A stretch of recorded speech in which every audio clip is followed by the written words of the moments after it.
The internet is being written by men with an agenda, says a woman with an agenda. We'll skip the intro paragraphs to Cathy Newman's interview on The Guardian and get straight to the victimhood. In the past 2 weeks, 2 of her interviews have gone viral with unpleasant results.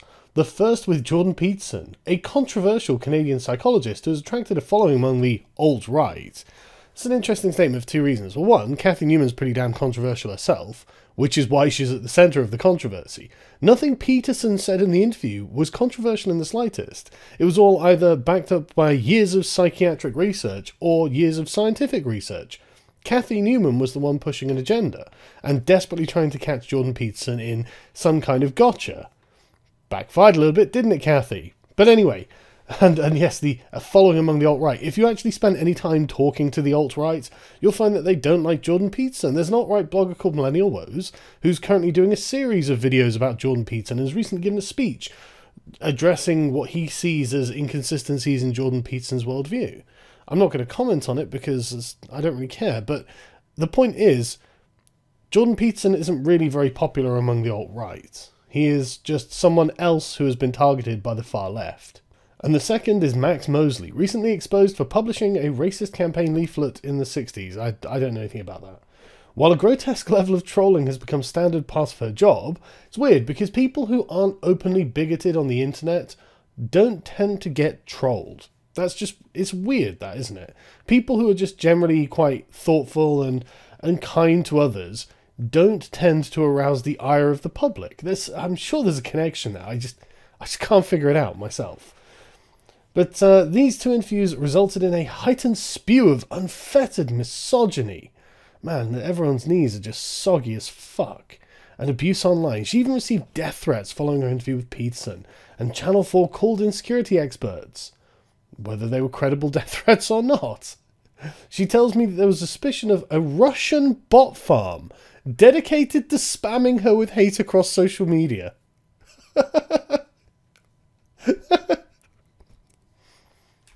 Why?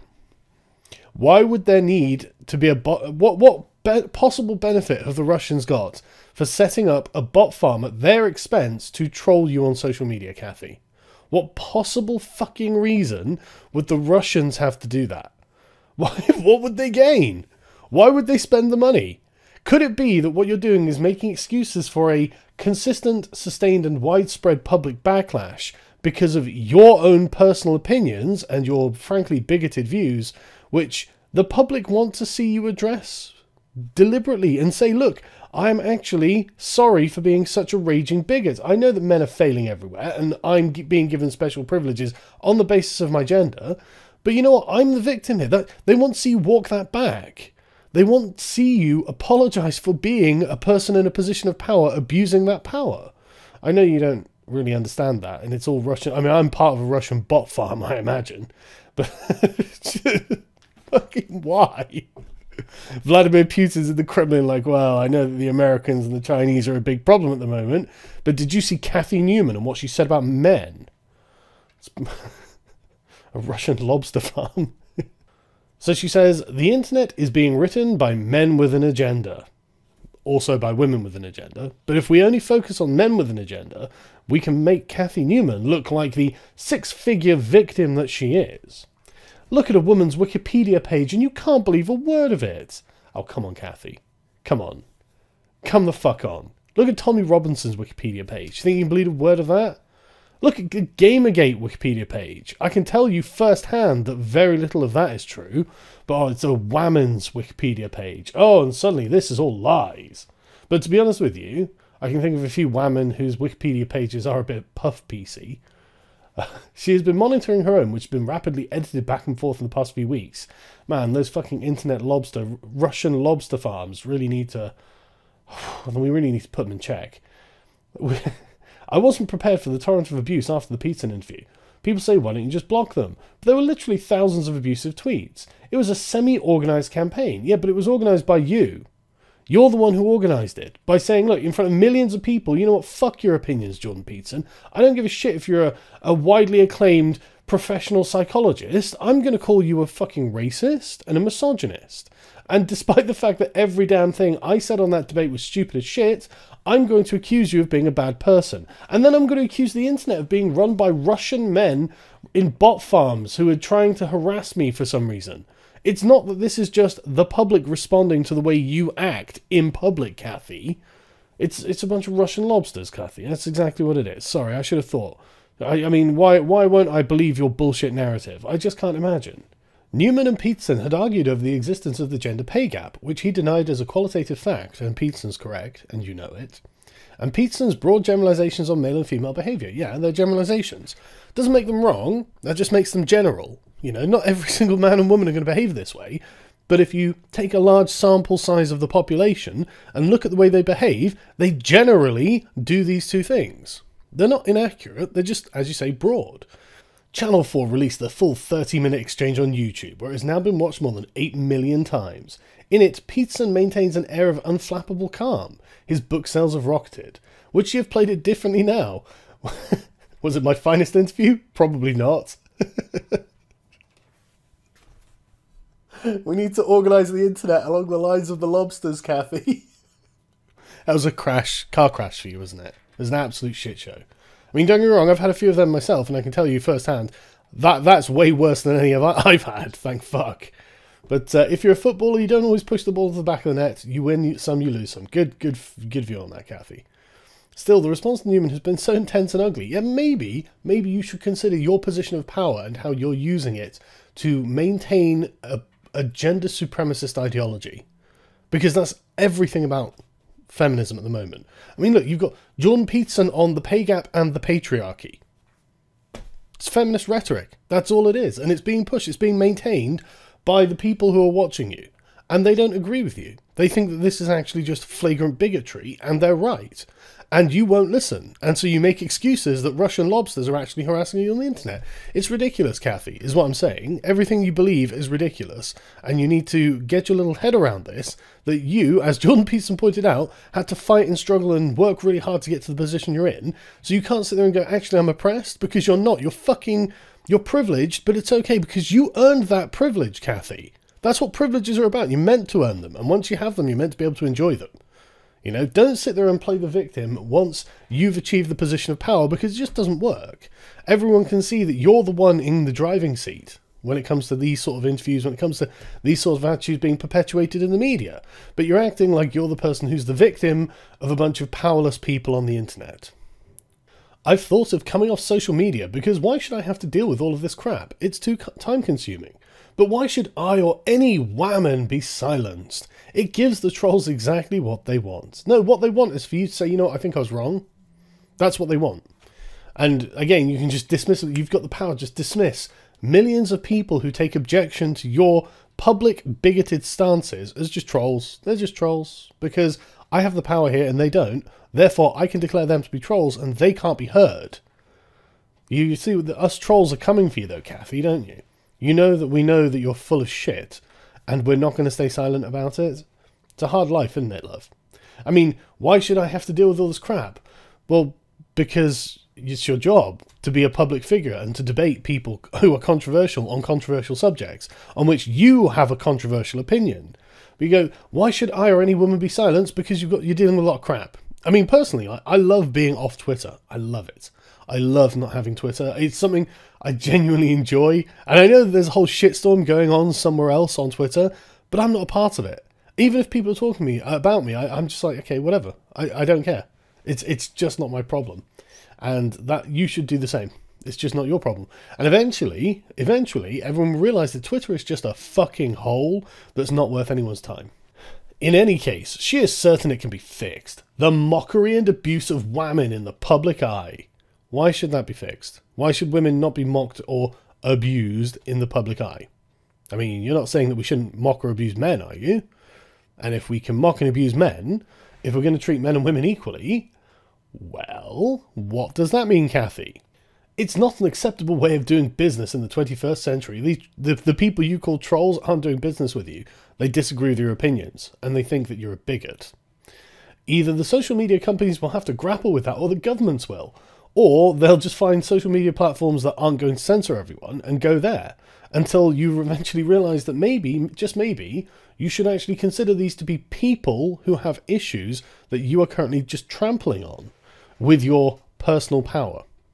I'm just saying, Kathy, it's just one of these things where it's like you can't sit there and say that you're a victim without agency while you're being an active perpetrator of this. It's ridiculous. It is not beyond the wit of man or machine to detect and sift cunt bitch whore from genuine satirical comment. Okay, but I mean, I don't agree with anyone sending you messages like cunt bitch whore, and I would never do that myself, but I can't stop that. And you must know that you are doing this to yourself. I mean, do you not think that I get shit like that from feminists and SJWs and the alt-right and everyone else I oppose? Of course I do.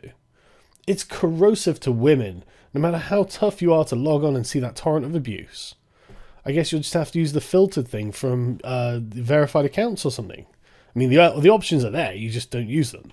She shifts in her chair and sighs. It saps your energy. What's the point? The point is to make you change. The point is to make you change your opinions, so they aren't supremacist and, as I keep saying, bigoted. That's the point. Feminism is a man-hating movement of victims who aren't really victims. You are playing into that because honestly you sound like a man-hater who isn't a victim, but wants to be a victim because you think that's an easy way to avoid having a proper conversation. Jordan Peterson didn't let you get away with it, and neither's the internet going to let you. No one can have it all. The only reason I have a high-pressure job and a home and see my kids is because my husband, a writer, works from home. He does the cooking and shopping. The upside of being the main breadwinner is that when the kids were little and they get up in the night, John would be the first point of call. The downside is if the kids wake up in the middle of the night and they're calling for daddy, not mummy, does that hurt a bit? Yeah, sure, but you can't have it all, neither men nor women. So what you're saying is you made the choice. Your kids call for their father, not their mother. You want to have the high-pressure job. You want to be the main breadwinner, but you don't want the actual consequences that come with that. I mean, do you think if your roles were reversed and your husband was on Channel 4 giving the same interview to Jordan Peterson, that he wouldn't have received a torrent of abuse from people who think that he's being a bigot on the internet? Do you think that he would have just been like, oh, bro, don't get me wrong, fucking fist bump, we totally understand. You know, good thing you don't have a vagina, or I'd be fucking sending you some awful abuse right now. So she met her husband at Oxford University, because privilege, where she was going on blah, blah, blah, blah, blah. And she says, when I started in journalism, gender was not an issue. Newman was unfussed at being the only woman in the room or not many women doing jobs like hers. I just assumed in a few years' time it would be a level playing field. No, it was a level playing field. A level playing field does not mean the same number of men and women doing that job. A level playing field means that everyone gets the same opportunities when going into that field, which you clearly had. Your opportunities were clearly spectacular, and you capitalised on them, and you have earned your position, Kathy. At no point are you like some representative for women when doing any of this. You are a representative of yourself and your own personal achievements. And good job on you. Good job. But I love this. The idea of having to worry about being a woman in a man's world was a total irrelevance. So I was surprised when, a few years back, I had a few knockbacks and a few Me Too incidents. I was surprised at how slow the change of pace was. Well, you have to be the change you want to see, and if women don't want to be the change that they want to see, as in they don't join the STEM subjects rather than the gender studies subjects, what is there that we can do? Force them into it? I mean, I guess we could literally force women to take subjects they don't want, to study things they have no interest in, and to get degrees that they weren't interested in achieving. If that's what you want, Kathy. Back then, she admits she was ashamed to cover gender issues. Partly because I would never have seen myself as a gung-ho feminist growing up.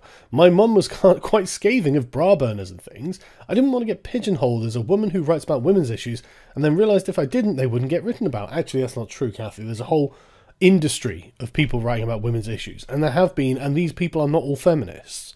I mean, in every goddamn newspaper and magazine, there's a women's section. So I don't know why you think that's the case. But to be honest with you, you weren't a gung-ho feminist probably because you didn't used to be a man-hater. Do you find yourself resenting men somewhat, just out of interest? She says to me that she was surprised by how Me Too took off as a hashtag. It was liberating to see from women all over the world from all walks of life, and in a way, what's sad, that's become a little more divisive now. Yes, because, I mean, it may well have started as something that was valid. For example, Hollywood clearly has a problem with women. Very left-leaning, I don't even know how to say it, but there's definitely a bunch of people who have a real problem with women in Hollywood, and women play into it. by accepting the fact that they may have to have a ride on the casting couch in order to get the positions they want. They played into it, they benefited from it, and they knew what they were doing because they were adults as well. Now it's turning into a witch hunt, isn't it? Well, I'm very conscious that feminism can't become a white privilege thing, and there's a danger of that. It's always been a white privilege thing. While we're banging on about equal pay, what about the 2 women a week murdered by their partners or former partners? What about them? What are you going to do? What can you do to prevent partners murdering their partners? I mean, you understand that women also murder men. I mean, 40% of domestic violence is against men by women. Obviously, you don't care about that. But what I mean is, what can we do to prevent domestic abuse and a partner murdering another partner in the heat of the moment or in anger or whatever? I mean, there was a story the other day about a woman who she thought her boyfriend was cheating because he wouldn't let her look at her phone, look at his phone, and so she went and bought a samurai sword, put it under the bed, waited till he was asleep, and then started hacking at him. And obviously he suffered life-changing injuries. I don't know whether he was cheating on her, but I really don't think that matters. Do you? Do you think that there's any kind of justification for that? But again, don't worry about that. That's a man being injured. That's not your problem. But yeah, so, I mean, what are we supposed to do? What are our options here? So Me Too goes beyond Hollywood's drip feed of scandal. That's true, but what I meant about Me Too being divisive is that we have to get men on board. Wow, that's a good luck with that, because it seems like it's a way of attacking men, whether the allegations are true or not, based on things that can be very uncharitably interpreted in the field of male-female relations, which is not exactly a cut-and-dried thing anyway, is it? It's a bit fuzzy at the edges, isn't it? But it goes back to Jordan Peterson. Young men in particular are feeling disenfranchised, and I'm interested in how we win them back to the debate. Well, I'll tell you how you're not going to do it. Feminism. That's not going to do it. Suggesting that men are oppressing women, and that there is a patriarchy, and that men are universally benefiting from privilege, is definitely not how to get them on board. Because when they look at the individual circumstances of their lives, and they realise that their lives fucking suck, and your life doesn't, and you're sat here making this about gender, they might start thinking, well, maybe this is because I'm a man. Maybe it is actually about gender. Maybe what's happening here is genuinely about, well, attacking men, because that seems to be feminism's entire focus. So yeah, good luck getting the men on board. I know I'm not going to be down with it. What are we missing when they find what are we missing that they find appealing about Peterson? Well, Peterson isn't judging them for being men. Peterson is being empathetic to them, which Mike.com's Jack Smith IV decided to laugh at and put himself opposed to having empathy for men. I mean, why would you even think that you can get men on board when you are telling them that they are the perpetrators of society, that women's are the victims, the whammons are the... Why would you think you can get men on board with you when you are telling them that they are the perpetrators of the crimes in society and that the whammons are the victims? This article goes on about other things that I'm not really very interested in because I didn't follow them at the time and I can't really be bothered to go into them now. But it very much interests me to see Cathy Newman, an attractive, successful television presenter for one of the major networks in Britain, complaining that she is the victim. You're obviously not the victim, Cathy. You seem to have lived a life of privilege. You seem to have worked hard. You seem to have earned your place in the world, and now you seem to want to think that you are representative of some victim class. You're absolutely not. In any way, shape or form. You need to somehow banish this idea from your mind and actually address the world as it really is.